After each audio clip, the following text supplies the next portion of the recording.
స్వరము నీ కొరకే, కల్వరి స్వరము నీ కొరకే.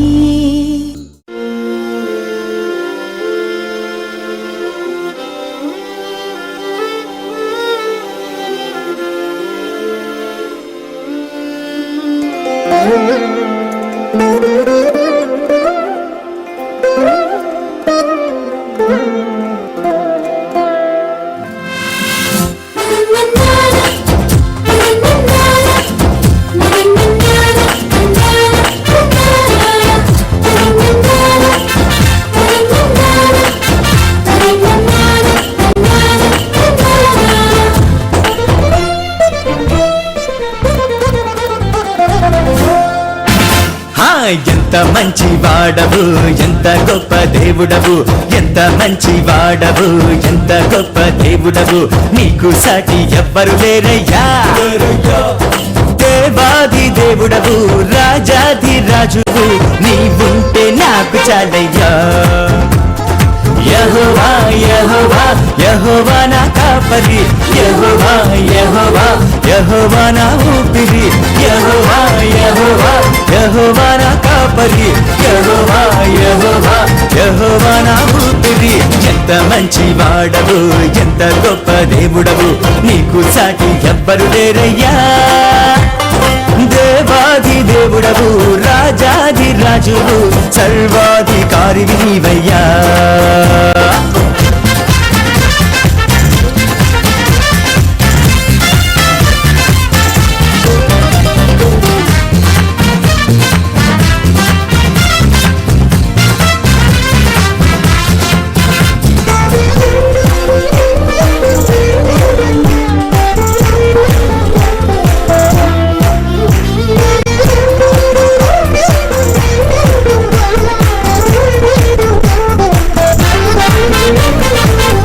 పెట్టి పిలిచావు, లాజరు రమ్మన్నావు, కన్నీటిని తుడిచావు, కష్టాలే తీర్చావు, నీ మాటలో గొప్ప శక్తుందిలే, ఆ పిలుపు లాజరును లేపిందిలే.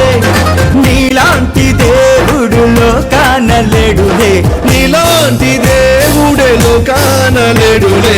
యెహోవా యెహోవా యెహోవా నా కాపరి, యెహోవా యెహోవా యెహోవా నా ఊపిరి, యెహోవా యెహోవా యెహోవా నా కాపరి, యెహోవా యెహోవా యెహోవా నా ఊపిరి. దేవుడు ప్రేమ స్వరూపి. ప్రేమ స్వరూపి అయిన దేవుని గురించి మనం ధ్యానిస్తూ నేను ఒక మాట చెప్పాను పోయినసారి. ఒక కొత్త వ్యక్తిని ప్రేమించడం మనకు సులువు, ఒక అన్యుణ్ణి ప్రేమించి మందిరాన్ని నడిపించడం సులువు. కానీ అదేమిటో మనకు తెలిసిన ఒక వ్యక్తి ఆత్మీయంగా బలంగా ఒకప్పుడు ఉండి, ఆత్మీయంగా ఆరోగ్యకరంగా ఉండి, ఒకవేళ అతడు ఆత్మీయంగా పడిపోతే అతన్ని చూసి మనం నవ్వుతామే కానీ, అతన్ని చూసి మనం హేళన చేస్తామే కానీ, అబ్బో ఎంత ప్రార్థన చేసేవాడో, అబ్బో ఎంత గొప్ప సాక్ష్యం చెప్పేవాడో, అబ్బో ఎంత గొప్పగా పాటలు పాడేవాడో, ఇప్పుడు ఏమైంది పడిపోయాడు అనుకుంటానే ఉన్నాను ఇలా పడతాడని చెప్పి అనేవారిగా అనేక మంది ఉంటున్నాం. కానీ అలా ఆత్మీయంగా పడిపోయిన వ్యక్తిని, దేవునికి దూరమైపోయిన వ్యక్తిని, దేవునికి ఏదో తొందరలోనో ఏదో పాపంలోనో ఏదో ఒక శోధంలోనో పడిపోయి దేవునికి దూరమైన వ్యక్తిని మనం ఎందుకో చారదీసేవారిగా, ఎందుకో అటువంటి వారిని ప్రేమించేవారిగా, ఎందుకో అటువంటి వారిని భుజం తట్టేవారిగా మనలో అనేక మంది ఉండడం లేదు. అది నీలో వాస్తవం కాదా? నువ్వు ఒక నూతన విశ్వాసిని భలే ప్రేమిస్తావు, కానీ విశ్వాసంలో పడిపోయిన వ్యక్తిని మాత్రం చూసి ఆదరించడానికైనా, బలపరచడానికైనా, చేయూతనివ్వడానికైనా, భుజం తట్టడానికైనా ఎందుకో మనకు మనస్సు రాదో. ఒక సహోదరుడు నా దగ్గరికి వచ్చారు. అయ్యా, జరగకూడని తప్పు మా ఇంట్లో జరిగింది. భర్తగా నేను నా భార్యను క్షమించడానికి ఇష్టపడుతున్నాను, కానీ మా ఇంట్లో మాత్రం క్షమించడం లేదయ్యా. దేవుడు క్షమిస్తున్నాడు కానీ మనుషులు మాత్రం క్షమించడం లేదయ్యా, దయచేసి ప్రార్థన చేయండి అని చెప్తూ ఉన్నప్పుడు భలే బాధ అనిపించింది. దేవుడు క్షమిస్తాడు కానీ మనుషులు క్షమించరట. ప్రియ సహోదరి, ప్రియ సహోదరి సహోదరుడా, అలా నువ్వు ఉండడానికి వీలు లేదు. బైబిల్లో మనం చూసాం, పాపంలో పట్టబడిన స్త్రీ యేసయ్య ఎదుటికి తీసుకురాబడినప్పుడు అందరూ రెడీగా ఉన్నారు. దేనికి? రాళ్ళేసి కొట్టడానికి. వీళ్ళేమైనా పైనుంచి ఊడిపడ్డారా అండి? వీళ్ళేమైనా మహాపరిశుద్ధులా? పాపము చేయని వారా? లేదు. మరి వాళ్ళలో ఉన్న జబ్బేమిటి? ఎవడైనా తప్పు చేస్తే మాత్రం రాళ్లతో కొట్టి చంపుతాం, కానీ మా తప్పులు మాత్రం ఏమాత్రం సరి చేసుకోము. మా తప్పుల గురించి ఎవరు మాట్లాడినా ఒప్పుకోము. మనం పతితులం కాదు, మనం పరిశుద్ధులం కాదు, కానీ ఎదుటివాడు మాత్రం పరిశుద్ధంగా జీవించాలి, ఎదుటివాడు మాత్రం బాగా జీవించాలి, ఎదుటివాడు మాత్రం న్యాయంగా బ్రతకాలి. మనం మాత్రం న్యాయంగా బ్రతకం. అదేం జబ్బు అండి? పనికిమాలిన జబ్బు. యేసుక్రీస్తు దగ్గరికి వచ్చి, బైబిల్లో ఉంది కదా, ధర్మశాస్త్రంలో ఇలా ఉంది కదా, పాపము చేసిన వ్యక్తిని రాళ్ళు పెట్టి కొట్టి చంపాలి కదా, మరి నువ్వేమంటావు? అప్పుడు యేసయ్య వారిని చూసి అన్నాడు, నేను అదే అంట. రాయి వేసి కొట్టమంట, కొట్టి చంపమంట. కానీ ఎవరినో తెలుసా? మీలో పాపము చేయని వాడు ఎవడో వాడే మొదట రాయి వేయమంట. వేయండి, పెద్దవాడు మొదలుకొని చిన్నవారు వరకు. అంటే అదేమిటి? చిన్నప్పటి నుంచి ఆ రోగం ఉంటుందట. ఏ రోగం? ఎదుటివాడి తప్పులు పట్టుకునే రోగం, ఎదుటివాడి యొక్క కళ్ళల్లో నలుసు తీసే రోగం, మన కళ్ళల్లో దూలం పెట్టుకొని విమర్శించే రోగం. ఆ రోజు ప్రతి ఒక్కడు ఆ రాయి విడిచిపెట్టి అక్కడి నుంచి వెళ్ళిపోయారు. కారణం ఏమిటి? వీళ్ళేం పరిశుద్ధులు కాదే, కానీ ఏం చేయాలని ఆశపడుతున్నారు? ఎదుటి వ్యక్తిని తీర్పు తీర్చాలి, ఎదుటి వ్యక్తిని గాయపరచాలి. ఇది మనిషికునే తత్వము. ఈరోజు ఈ మాటలు వింటున్న ప్రియ సహోదరి, ప్రియ సహోదరుడా, నువ్వు పాపివి కనుక, నీచమైన కార్యములు నువ్వు చేసిన వాడివి కనుక, ఆయనను దేవుడు నిన్ను ఏం చేశాడు? క్షమించాడు కనుక నువ్వు ఇతరులు మనస్ఫూర్తిగా క్షమించగలగాలి. ఎన్నిసార్లు క్షమిస్తామండి? ఒకసారి క్షమిస్తాం, 2 సార్లు క్షమిస్తాం, 3 సార్లు క్షమిస్తాం. అత్తమాను క్షమిస్తావేంటి? దేవుడు నిన్ను అత్తమాను క్షమించలేదా? ఆ మాట మీకు అర్థమైందా? దేవుడు నిన్ను అస్తమాను క్షమించలేదా? దేవుడి చేత నువ్వు అస్తమాను క్షమించబడితే ఏ మాయరోగం నీ భార్యను అస్తమాను క్షమించడానికి?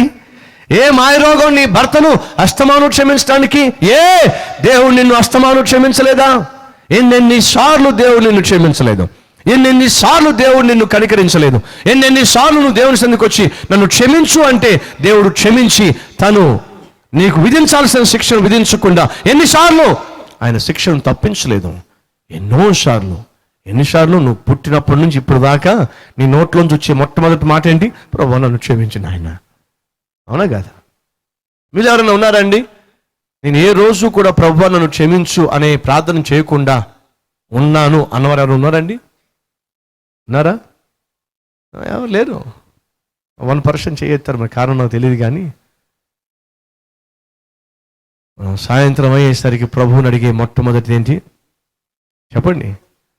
మనం పరలోక ప్రార్థన చేస్తున్నప్పుడు దాంట్లో ఏముంది?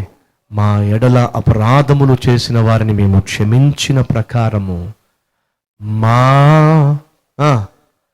పాపములను క్షమించు నాయన. లేదా పరలోక ప్రార్థనలో ఆ మాట, యేసయ్య నేర్పించిన ప్రార్థనలో క్షమాపణ కోరుకోండి అని లేదా? దేవుడు ఎంతగా నన్ను క్షమించాడు, ఎంతగా నన్ను కనికరించాడు. ఒక విషయం చెప్పమంటారా? మిమ్మల్ని ఎంతగా క్షమించాడో నాకు తెలియదు, కానీ నా ప్రభువు నన్ను క్షమించినంతగా ఈ భూమి మీద మరొక పాపిని దేవుడు క్షమించాడో లేదో నాకైతే తెలియదు, కానీ నన్ను అంతగా క్షమించాడండి. అంతగా నన్ను దేవుడు క్షమించాడు అని ధైర్యంగా చెప్పగలను. ఎందుకని? అంత పాపిష్టి మనిషిని నేను, అంత పాపాత్ముని నేను. కానీ నా ప్రభువు ప్రతి దినము క్షమిస్తూ వచ్చాడు, ప్రతి గడియ క్షమిస్తూ వచ్చాడు. కాబట్టి ఇక్కడ నేను నిలబడి దేవుని గురించి మాట్లాడగలుగుతున్నాను. కాబట్టి నేను ఏ విధంగా ఇతరులను క్షమించకుండా ఉండగలను, కాబట్టి నేను ఏ విధంగా ఇతరులకు తీర్పు తీర్చగలను. ఈరోజు ఈ మాటలు వింటున్న ప్రియ సహోదరుడా, ప్రియ సహోదరి, ఎవరన్నా మీకు తెలిసిన కుటుంబ సభ్యుల్లో కానీ, బంధువుల్లో కానీ, స్నేహితుల్లో కానీ, క్లాస్మేట్స్లో కానీ, సంఘంలో కానీ ఒకప్పుడు ఆత్మీయంగా బలంగా ఉండి ఒకవేళ పడిపోతే వారిని చూసి హేళన చేయమాకండి, వారిని చూసి విమర్శించమాకండి, వారిని చూసి గేలి చేయమాకండి. వారిని చూసి వెంటనే వెళ్ళి వారి చేతిలో చేయి వేసి భుజం మీద చేయబెట్టి తట్టి ధైర్యంగా ఉండు, ప్రభు నిన్ను మరలా బలంగా వాడుకుంటాడు. ధైర్యంగా ఉండు, ప్రభు కొరకు మరలా నువ్వు రోషం కలిగి జీవిస్తావు. ప్రతి ఒక్కరి జీవితాల్లో ఈ ఎత్తు ఫలాలు తప్పవు. నీ జీవితంలో కూడా ఇప్పుడు పల్లం గుండా వెళ్తున్నావు, మరలా నీ దేవుడు ఉన్నతమైన స్థితికి తీసుకెళ్తాడు. నువ్వు నీకున్న విశ్వాసాన్ని కోల్పోమాకు, ధైర్యంగా ఉండు అని చెప్పటం ఎంత గొప్ప మంచి పని అండి అని చెప్పి ఒక సహోదరుని బలపరచడం ఎంత గొప్ప ఆత్మీయత అండి. అడుగుతున్నా, ఎంతకాలమైంది ఒక బలహీన యొక్క భుజం మీద చేయి వేసి అతన్ని బలపరిచి, ఎంతకాలమైంది ఒక బలహీనరాలను చూసి ఆమె చేతిని చేతిలో తీసుకొని, సిస్టర్ ధైర్యంగా ఉండండి, మంచి రోజులు వస్తాయి, దేవుడు తప్పక మిమ్మల్ని కనికరిస్తాడు, తప్పక మిమ్మల్ని బలపరుస్తాడు, తప్పక మీరు పోగొట్టుకున్న దాన్ని తిరిగి మరలా మీకు ఇస్తాడు, ధైర్యంగా ఉండండి అని ఆదరించి అని చెప్పి, ఎంతకాలమైంది అడుగుతున్నాను ప్రభు పేరట. ప్రియ సహోదరి సహోదరుడా, మనం ఈరోజు ఇలా ఉన్నాము అంటే కారణం తెలుసా? ప్రభు అనేక సార్లు మనం బలపరిచాడు కాబట్టి. ఈరోజు ఆత్మీయంగా సజీవంగా ఉన్నాము అంటే కారణం తెలుసా? అనేక సార్లు మనం భుజం తట్టారు కాబట్టి, బలపరిచారు కాబట్టి. కాబట్టి నిజమైన క్రైస్తవుడు ఒక నూతన విశ్వాసిని ఎలా ప్రేమిస్తాడో అలాగే విశ్వాసంలో పడిపోయిన వాడిని కూడా ప్రేమించాలి. అదే సమయంలో భర్త, నీ భార్య ఒకవేళ తప్పు చేసి ఉండొచ్చు, భార్య నీ భర్త ఒకవేళ తప్పు చేసి ఉండొచ్చు. ఒకసారే కాదు 2 సార్లు చేసి ఉండొచ్చు, 2 సార్లే కాదు 10 సార్లు చేసి ఉండొచ్చు, 10 సార్లు కాదు మాటిచ్చిన ప్రతిసారి మాట తప్పచ్చు. అప్పుడు నువ్వేమంటావు? ఎన్నిసార్లు అండి క్షమించాల్సింది? ఎన్నిసార్లు భరించాలండి? ఎన్నిసార్లు మాట తప్పుతాడండి?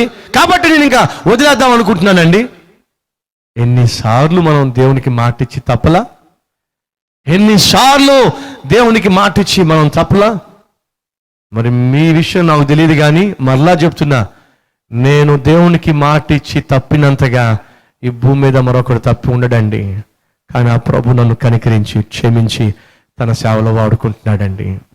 ప్రియ సహోదరులు, ప్రియ సహోదరిలో ప్రభు పేట మనవి చేస్తున్నాను, మనం క్షమించబడ్డాం. ఎందుకో తెలుసా? గర్వించడానికి కాదు. మనం క్షమించబడ్డాం ఎందుకో తెలుసా? మనం ఏదో పైనుంచి ఊడిపడిన వాళ్ళగా మాట్లాడడానికి కాదు, బిహేవ్ చేయడానికి కాదు. మరి ఎందుకని?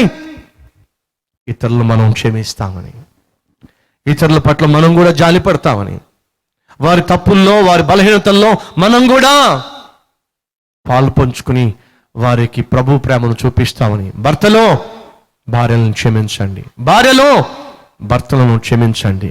ఎంతకాలం క్షమించాలండి? బ్రతికున్నంతకాలం క్షమించాలి. ఎంతకాలం సహించాలండి? ఎంతకాలం ఓర్చుకోవాలండి? నువ్వు నీ భర్త, నువ్వు నీ భార్య బ్రతికున్నంత కాలం ఓర్చుకోవాల్సిందే. నువ్వు బ్రతికున్నంత కాలం నిన్ను బట్టి ప్రియ సహోదరుడా సహోదరి, నేను ప్రకటించే ప్రభు ఓర్చుకోవటం లేదా? సహించటం లేదా? కనికరం చూపించటం లేదా? జాలి పడడం లేదా? మరి అటువంటి ప్రభు యొక్క ప్రేమను పొందుకున్నా, అటువంటి ప్రభు యొక్క క్షమాపణ పొందుకున్నా, అంతగా క్షమించబడిన నీవో ఎందుకు క్షమించావు? నా వల్ల కావట్లేదండి, నేను క్షమించలేకపోతున్నానండి. అయితే బహుశా నువ్వు ప్రభు ప్రేమను రుచి చూసిన వాడివి కాదేమో. అయితే ప్రభు యొక్క క్షమాపణను నువ్వు పొందుకున్న వాడివి కాదేమో. ప్రభు క్షమాపణ నువ్వు పొందుకున్నట్లయితే నువ్వు క్షమించడానికి ఎప్పుడూ కూడా వెనుకంజ వేయలేవు. నాకు ఒక సహోదరుడు తెలుసు. ఆ సహోదరునికి ఆ సహోదరికి మధ్య గొడవలు అయినాయి, తీవ్ర స్థాయికి చేరిపోయినాయి, కొట్లాట్లు జరిగినాయి. ఆఖరికి ఆ సహోదరుడు భార్య తరఫున వారి ద్వారా దెబ్బలు కూడా తిన్నాడు. భార్య తరఫున వాళ్ళు దెబ్బలు కొట్టినప్పుడు తట్టుకోలేక ఇంకా ఆమెకు దూరం అయిపోయాడు. నా దగ్గరికి వచ్చినప్పుడు నేను చెప్పాను, నువ్వు నీ భార్యను క్షమించాల్సిందే. అంటాడు, అన్నా నా వల్ల కావడం లేదన్నా, నేను క్షమించలేనన్నా. ఎందుకని? ఎన్నెన్ని దెబ్బలన్నా నేను క్షమించలేనన్నా, నా వల్ల కావట్లేదన్నా, అసలు నాకు ఆ క్షమాపణ అనేది రావడం లేదన్నా. ఎన్నెన్ని దెబ్బలు యేసయ్య తిన్నాడో జ్ఞాపకం లేదా? నడి బజారులో ముష్కరుల చేతిలో యేసయ్య చావు దెబ్బలు తినలేదా? పిడిగుద్దులు తినలేదా? చేతులతో ఆయనను చరచలేదా? ఆయనను కొట్టలేదా? ముఖమును గుడ్డతో కప్పి ముఖం మీద గుద్ది, ప్రవక్తవ కదరా అయితే చెప్పి ఎవడు గుద్దారో అని అనలేదా? యెరూషలేము వీధుల్లో ఆ బరువైన శిలువను మీద మోపి ఇష్టం వచ్చినట్టుగా అటుపక్క కొట్టేవాడు అటుపక్క కొడుతుంటే, ఇటుపక్క తన్నేవాడు ఇటుపక్క తన్నుతుంటే, నిస్సహాయుడిగా యెరూషలేము వీధుల్లో ఆయన నీ కోసం నిలబడిపోలేదా? సొమ్మసిల్లిపోలేదా? మరొకడు వచ్చి గాండ్రించి ముఖం మీద ఉమ్ము వేస్తే కనీసం తుడుచుకోవడానికి కూడా అవకాశం లేక ఆ భయంకరమైన ఉమ్మును సహిస్తూ భరిస్తూ నీ కొరకు సిలువను మోయలేదా? ఎవరో తన్నారని చెప్పి నువ్వు క్షమించలేకపోతున్నావే, ఎవరో గాయపరిచారని చెప్పి నీ వల్ల కావడం లేదు క్షమించడం. అలా అన్నీ భరించిన ఏ యేసు శిలువ మీద ఏమన్నాడో తెలుసా? తండ్రి తండ్రి, వీరేమి చేయుచున్నారో వీరు ఎరుగరు గనుక ఏమన్నాడు? నిన్ను నన్ను క్షమించమన్నాడు. అంతగా నువ్వు నేను సేవించే దేవుడు క్షమిస్తూ ఉండగా క్షమించడానికి ఏం కష్టం? ఆ సహోదరుడికి చెప్పాను, నువ్వు క్షమించకుండా నీ భార్యతో సమాధాన పడి కాపురం చేయలేవు. ప్రభువుని అడుగు, క్షమించే మనసు ఇస్తాడు. అన్న నా వల్ల కాదన్నా, నేను క్షమించలేనన్నా. క్షమించాల్సిందే, మరొక ఆప్షను లేదు. విడిగా ఉన్న కుటుంబము క్షమించడం నేర్చుకొని ఈరోజు కలిసి సుఖవంతమైన సమాధానకరమైన కుటుంబంగా కుటుంబం ఈరోజు ఎదుగుతూ ఉంది. అది ఎప్పుడు సాధ్యమైంది?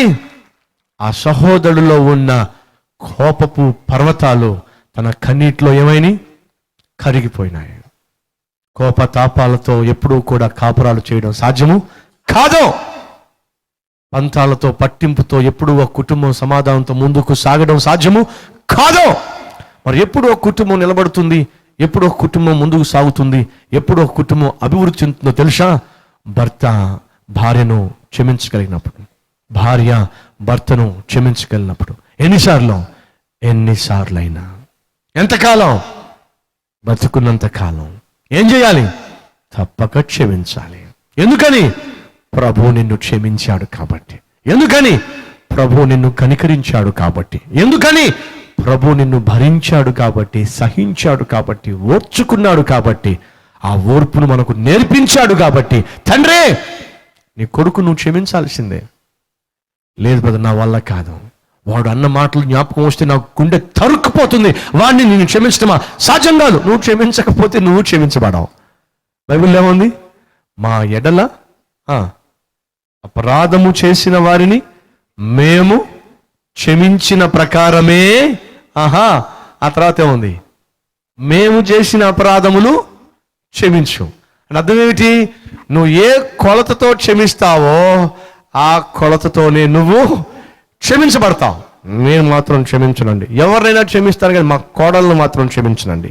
అసలు లేరు అటువంటి వాళ్ళు. ప్రపంచంలో దేన్నైనా నేను క్షమిస్తాను కానీ అదిగో దాన్ని మాత్రం నేను క్షమించను. దేన్ని? కొడుకు భార్య. ఎవరు మళ్ళీ? కొడుకు భార్యే.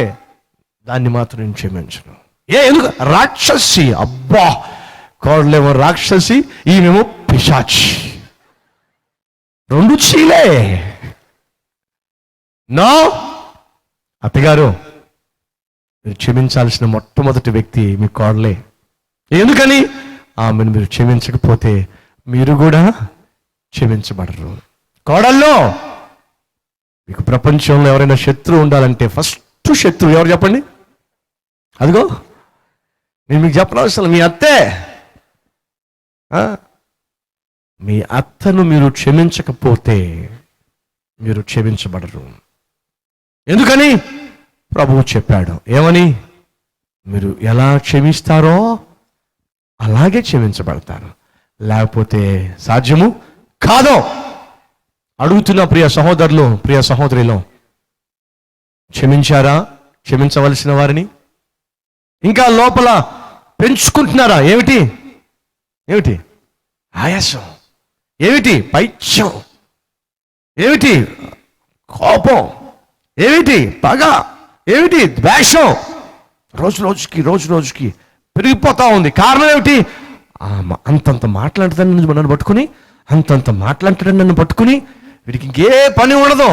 సోఫాలో కూర్చుని ఆ మాటలు జ్ఞాపకం పెట్టుకుని పొల్లు రోర్తా. అవునా అండి?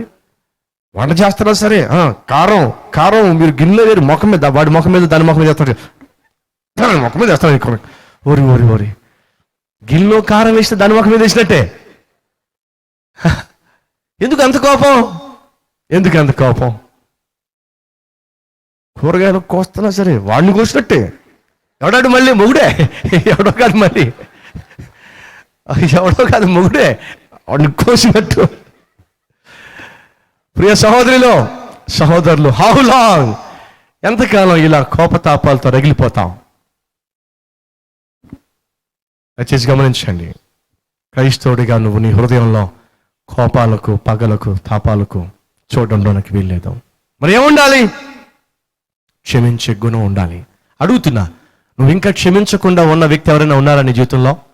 మనస్ఫూర్తిగా క్షమించేసి ప్రశాంతంగా జీవిస్తావు. సహోదరి, నువ్వు ఇంకా క్షమించకుండా నీ మనసులో ఎవరి మీద కష్టం పెట్టుకున్నావా, బాధ పెట్టుకున్నావా?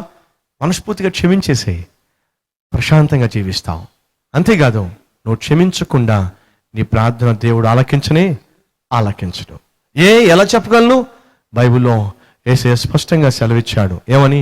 నీ మీద నీ సహోదరునికి ఏదైనా ఆయాసము ఉన్నదని నువ్వు బలిపీఠం దగ్గరికి వచ్చి బలి అర్పిస్తున్న సమయంలో జ్ఞాపకం వస్తే ఏం చేయమన్నాడు? ముందు వెళ్ళి సమాధానపడి అప్పుడు రా. మనుషులతో నువ్వు సమాధానం పడకుండా నా దగ్గరికి వచ్చి నువ్వు బలి అర్పణలు అర్పిస్తే నేను అంగీకరించను. మనుషులతో సమాధానం పడకుండా నువ్వు నా దగ్గరకు వచ్చి కన్నీరు గారిస్తే నేను ఆ కన్నీళ్లు తొడవలేను. మనుషులతో సమాధానం పడకుండా నువ్వు నా దగ్గరకు వచ్చి ప్రార్థన చేసిన, అర్పణలు అర్పించిన నేను అంగీకరించలేను. బైబిల్లో మనం చూస్తాం, దేవుడు హేబేలు అర్పణను చూడండి, ఆదికాండం 4వ అధ్యాయము. ఆ మాటని చదివి త్వరగా ముగిస్తాను. ఆదికాండం 4:4 వచనము. హేబేలు కూడా తన మందలో తొలుచూలును పుట్టిన వాటిలో క్రొవ్విన వాటిని కొన్ని తెచ్చెను. యెహోవా హేబేలును అతని అర్పణను లక్ష్యపెట్టెను, కయీనును అతని అర్పణను ఆయన లక్ష్యపెట్టలేదు. హేబేలును, ఇప్పుడు ముందు దేవుడు ఎవరిని అంగీకరించాలి? నీ అర్పణనా లేక నిన్ను? చెప్పండి. దేవుని దగ్గర నువ్వు అర్పణ తీసుకొచ్చినప్పుడు దేవుడు ఏం చేయాలి? ముందు నిన్ను అంగీకరించాలా లేక నీ అర్పణ అంగీకరించాలా? దేవుని సన్నిధికి నువ్వు వచ్చి ప్రార్థన చేసినప్పుడు దేవుడు మొదటిగా నిన్ను అంగీకరించాలా లేక నీ ప్రార్థన అంగీకరించాలా? బైబిల్లో మనం చూస్తున్నాం, దేవుడు మొదటిగా హేబేలును అంగీకరించాడు. అనగా హేబేలు దేవునికి అంగీకారముగా జీవించాడు. అతని మనసులో కల్మషము లేదు, అతని మనసులో కోపము లేదు, అతని మనసులో అసమాధానం లేదు, అతని మనసులో ఎవరితో గొడవలు లేవో. సమాధానము కలిగిన మనసది, మంచి మనసది. కాబట్టి ఆ మంచి మనసున్న హేబేలును దేవుడు అంగీకరించాడు. హేబేలు యొక్క అర్పణ కూడా దేవుడు అంగీకరించాడు. మరి కయీను సంగతి ఏమిటి? బైబిల్ స్పష్టంగా ఉంది, దేవుడు కయీనును అతని అర్పణను లక్ష్యపెట్టల. మొదటిగా ఎవరిని అంగీకరించాల దేవుడు? చెప్పాలి, ఎవరిని? కయీనును అంగీకరించాల. ఎందుకని? కయీను బుద్ధి ఏమిటో దేవుడికి బాగా తెలుసు. ఏమిటి కయీను బుద్ధి? అతడు తన సహోదరుడితో సమాధానం కలిగిన వ్యక్తి కాదు. He doesn't have peace with his brother. తన సహోదరుడితో సత్సంబంధం లేదు, తన సహోదరుడితో మంచి సంబంధం లేదు, సహోదరుని పట్ల మంచి అభిప్రాయం లేదు. ఎలా తెలుసు మనకి? ఎప్పుడైతే దేవుడు హేబేలును అతని అర్పణను అంగీకరించాడో కయీను ఏం చేయాలి? నిజంగా తమ్ముడిని ప్రేమించిన వాడైతే, తమ్ముడితో సఖ్యత గలవాడైతే, తమ్ముడైతే ఇష్టమైతే ఏం చేయాలి? తమ్ముడా, దేవుడు నిన్ను అంగీకరించాడు, నీ అర్పణను అంగీకరించాడు, కానీ నన్ను అంగీకరించలేదు, కాస్త కారణం ఏంటో చెప్తావా? నేను కూడా జాగ్రత్త పడతాను. ఎస్ అని కనీసం వచ్చి తమ్ముడితో మాట్లాడతాడు, తమ్ముడి దగ్గర నుంచి సత్యాన్ని గ్రహిస్తాడు, తమ్ముడు ద్వారా వాస్తవాన్ని తెలుసుకుంటాడు, జీవితాన్ని దిద్దుకుంటాడు. ఎందుకని? తమ్ముడు అంటే ఇష్టం కాబట్టి. యష్, తమ్ముడు ఒక మంచి షూ కొనుక్కొచ్చాడు, మీ డాడీ మీకు డబ్బులు ఇచ్చారు, ఇద్దరికి డబ్బులు ఇచ్చారు. మీ తమ్ముడు మంచి షూ కొనుక్కొచ్చాడు, తక్కువ రేటు కొనుక్కొచ్చాడు. అది నువ్వు చూసావు, ఏం చేస్తావు? అరే భలే మంచి షూ కొనుక్కున్నావే, ఎక్కడ కొనుక్కున్నావు? చాలా బాగున్నాయే. అడుగుతావు, అడగవా? ఏం చేస్తావు? ఆ షాప్ ఎక్కడో తెలుసుకుంటావు, నువ్వు వెళ్ళి కొనుక్కుంటావు. అంతేగాని వీడు మొదటి నుంచి అంతే, వీడికి అన్నీ బెస్టే దొరుకుతాయి, వీడికి దుర్మార్గుడు అనుకుంటావా? లోపల కారాలు మిరియాలు నోరుతావా? ఎప్పుడో వాడంటే నీకు ఇష్టం లేకపోతే, వాడంటే నీకు గెట్టకపోతే అప్పుడు నీలో బాధ ఉంటుంది. వీడు ఎప్పుడు ఇంతే, అన్నీ బెస్ట్ దొరుకుతాయి వీడి ముఖానికి, అన్నీ మంచిగా సంపాదిస్తాడు వీడు అని లోపల ఏం చేస్తావు? బాధను కలిగి ఉంటావు. కయీను ఎప్పుడైతే ఏబేలు దేవుని చేత అంగీకరించబడ్డాడో లోపల లోపల లోపల లోపల కారాలు మిరియాలు నూరుతున్నాయి. ఎంతగా నూరాడయ్యా అంటే, ఎంతగా పగబట్టాడంటే, ఎంతగా తమ్ముడిని ద్వేషించాడంటే, ఎంతగా తమ్ముడి పట్ల ఆవేశము ఆయాసము కలిగినాడంటే చంపేంతగా ఏం చేశాడంటే పాపం హేబేలు ఏం తప్పు చేశాడు? ఏ పాపం చేశాడు? పాపం దేవుడు చేత అంగీకరించబడ్డాడట. అలాంటి బంగారం లాంటి తమ్ముడినట చంపిపడేశాడండి. ఇప్పుడు చెప్పండి, దేవునికి తెలియదా కయీను బుద్ధి ఏమిటో? కయీనుది పాపిష్టి బుద్ధి, తన సహోదరుడితో కూడా సమాధానం లేని బుద్ధి. ఎంతమంది లేరు ఈరోజు మీ తోబుట్టుతోనే సమాధానం లేకుండా పెద్ద జాగ్రత్తగా వచ్చి ఎంతో చక్కగా మందిరంలో కూర్చుని ఇలా ముందుకు మొహం పెట్టి వింటలేదు వాక్యం? ఎంతమంది లేరండి ఇక్కడ? మీ తమ్ముడితో సమాధానం లేదు మీకు, మీ అన్నతో సమాధానం లేదు మీకు, మీ సిస్టర్తో సమాధానం లేదు మీకు, మీ బ్రదర్తో సమాధానం లేదు, తల్లితో సమాధానం లేదు, తండ్రితో సమాధానం లేదు. ఎందుకని? ఆస్తిలో తగాదాలు వచ్చినాయి. ఆస్తి ముందు పుట్టిందా, మీరు ముందు పుట్టారా? ఆస్తి ఇంపార్టెంటా, మీ ఆత్మీయత ఇంపార్టెంటా? దేనికి మీరు ఇచ్చే ప్రిఫరెన్స్, దేనికి మీరు ఇచ్చే ఇంపార్టెన్స్? యేసయ్య సెలవు ఇచ్చాడు. ఏమని? మీ ఎవరైనా ఒకవేళ మీ పై చెంగు అడిగితే ఏం చేయమని? ఇచ్చి పడేసాడు, మొహం మీద కొట్టి పడేసాడు అన్నాడేదా? అనలేదా? ఎవరైనా మీ పై చెంగు అడిగితే ఏం చేయమన్నాడు? ఇచ్చేసేయండి, ఆ వస్త్రాన్ని ఇచ్చేసేయండి. అంతేగాని వాడితో గొడవ మాత్రం పడమాకండి. మహాపరిశుద్ధుడైన ప్రేమ కలిగిన తండ్రి, మేము క్షమించబడ్డాం, సంపూర్ణంగా క్షమించబడ్డాం. అలాంటప్పుడు మేము ఇతరులను క్షమించవలసిన వారమై ఉన్నాం. మేము ఎంతగా క్షమించబడ్డామో అంతగా క్షమించాలి. ఎన్నిసార్లు క్షమించబడ్డామో అన్నిసార్లు మేము క్షమించాలి. అయ్యా, మా తోటి వారిని మేము క్షమించకపోతే ఏ రీతిగా మేము క్షమాపణను పొందుకుంటాం? కాబట్టి ఈరోజు ఎందరైతే ప్రభువా ఈ సత్యమును గ్రహించి, నాయనా నేను కూడా కయ్యూను వలే లోపల ద్వేషాన్ని, సహోదరుని పట్లే కోపాన్ని పెట్టుకొని మందిరానికి వచ్చాను, దేవునికి అర్పణలు అర్పించాను, దేవుని సన్నిధిలో కనిపించాను, ప్రార్థించాను, కానీ ఎందుకు నాకు జవాబులు రాలేదో ఈరోజు నేను గ్రహించాను. ప్రభువా నన్ను క్షమించయ్యా. కయ్యూను మనస్తత్వం నాలో ఉంది. క్షమించకుండానే, లేదా ప్రేమించకుండానే, లేదా సమాధానం కలిగి ఉండకుండానే ఆత్మీయంగా కనిపించే తత్వం నాలో ఉంది. నన్ను క్షమించు అని ఎవరైతే ఈరోజు ఈ ప్రార్థన చేస్తున్నారో, ఆయన ఆ ప్రార్థన చేసే ప్రతి ఒక్కరిని క్షమించమని యేసు పరిశుద్ధ నామములో ఈ ప్రార్థన సమర్పిస్తున్నాను తండ్రి. ఆమేన్.